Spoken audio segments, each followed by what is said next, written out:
The night was supposed to be a celebration. My cousin's engagement party, crystal lights, expensive catering, smiling faces that only smiled when cameras were around. And me.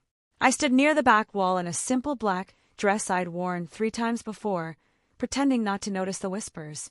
Why does Zara even come to these events? She doesn't fit in. She's still working that small office job, right?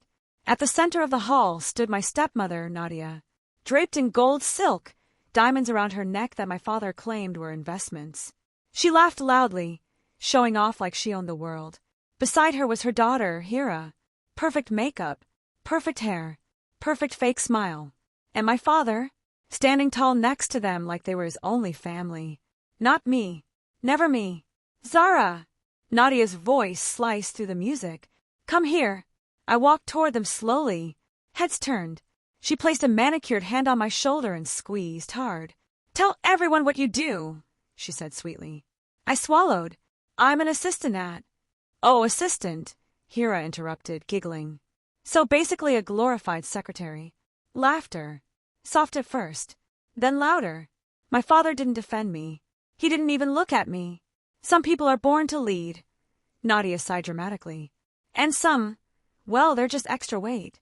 My chest tightened. I had paid my own university fees.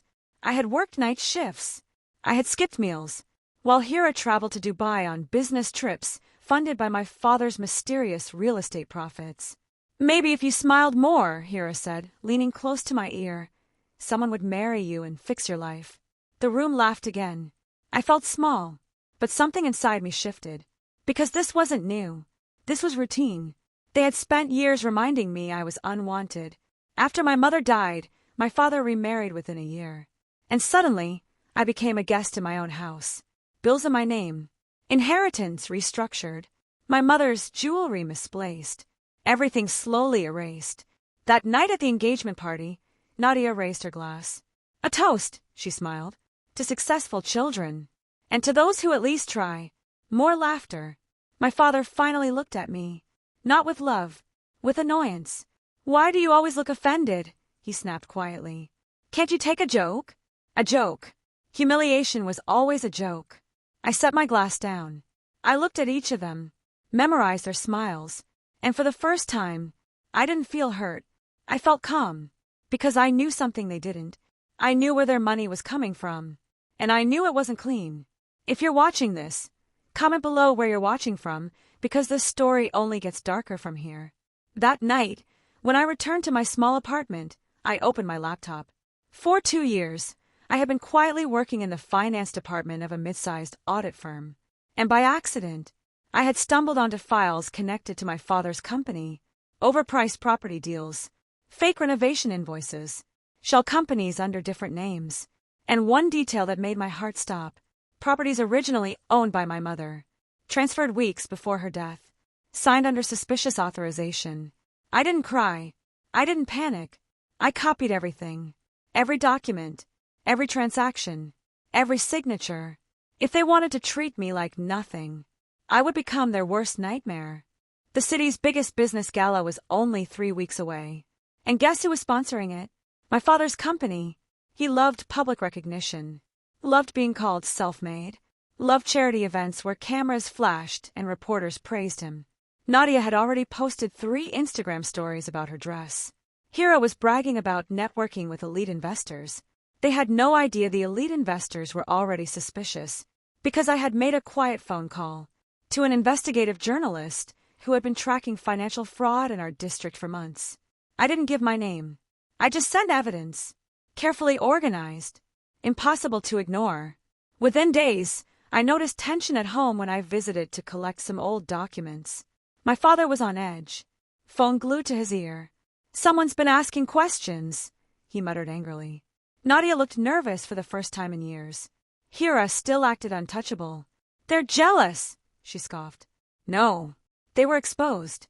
At the gala night, the ballroom shimmered with chandeliers and polished marble floors. Men in tuxedos, women in gowns, media cameras flashing. My father stood proudly near the stage, Nadia beside him, Hira live streaming. And then they saw me. Simple white suit, hair tied back. Calm. Why are you here? Nadia hissed. Invitation, I replied. My father grabbed my arm slightly. Don't cause a scene. I almost laughed. Cause a scene? No. I was about to end one. The host stepped onto the stage. Tonight, we honor ethical leadership and transparent business practices. Oh, the irony. As my father prepared to give his speech, the large LED screen behind him flickered. He frowned. The first slide appeared. Property transfer documents. My mother's name. Audience murmurs. Then bank statements. Shell company connections. Renovation fraud breakdowns. Gasps filled the room. What is this? My father barked. The host looked confused. The screen changed again. Expert commentary. Legal violations highlighted. Hira's live stream suddenly exploded with comments. Nadia's face turned pale. A journalist stepped forward from the crowd. Care to explain these transactions? She asked loudly. Cameras turned. Flash after flash. My father looked around wildly. Then his eyes landed on me. You did this. I stepped forward. Not angry. Not shaking. Just steady. You always said I was nothing, I said calmly. Turns out I was watching. The room went silent. Sponsors began stepping away. Investors whispered. Phones rang. Security approached my father. He tried to argue. Tried to deny. But evidence doesn't care about denial. Nadia grabbed his sleeve desperately. Hira stopped recording. For once, they looked small. And I felt powerful. If you've ever been underestimated, hit that subscribe button, because part 3 is where everything changes forever. Within 48 hours, the story was everywhere. News headlines, online articles, financial crime investigations opened. My father's accounts were frozen. Properties under review. My mother's estate reopened legally. Turns out, the transfer of her properties was invalid.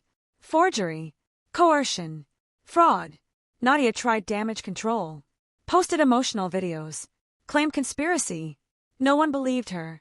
Hira deleted her social media. Too late. Screenshots live forever. A week later, I received a call from the legal office handling my mother's estate. I was the rightful heir. The house I grew up in, legally mine. The rental properties, mine. The investments, mine. The same house where I was treated like an outsider was never theirs to begin with. I didn't celebrate loudly. I didn't throw a party. I visited the house quietly, walked through the halls, touched the walls where my childhood photos once hung. And then I made one final decision. I didn't move back in. I sold it. Every brick. Every memory. Every lie. And I used that money to build something they never could. My own company. Transparent. Clean. Successful. Months later, I saw my father outside a courthouse. Older. Smaller. No expensive suit. He saw me.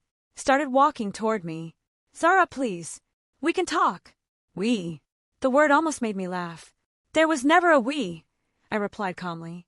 Nadia stood a few steps behind him. Hira avoided eye contact. They had lost their empire, their image, their power, and the daughter they tried to erase was the one who erased them. I walked past them without looking back. Because revenge isn't screaming. It's silence. It's success. It's watching the people who tried to bury you struggle with the weight of their own lies. They called me extra weight. They called me nothing. They tried to humiliate me in every room. But fire doesn't ask permission to burn. And I wasn't nothing. I was patient. And patience is the most dangerous weapon of all. If you made it this far, comment fire below and tell me which country you're watching from. And remember, never underestimate the quiet girl at the edge of the room. She might be the one holding the match.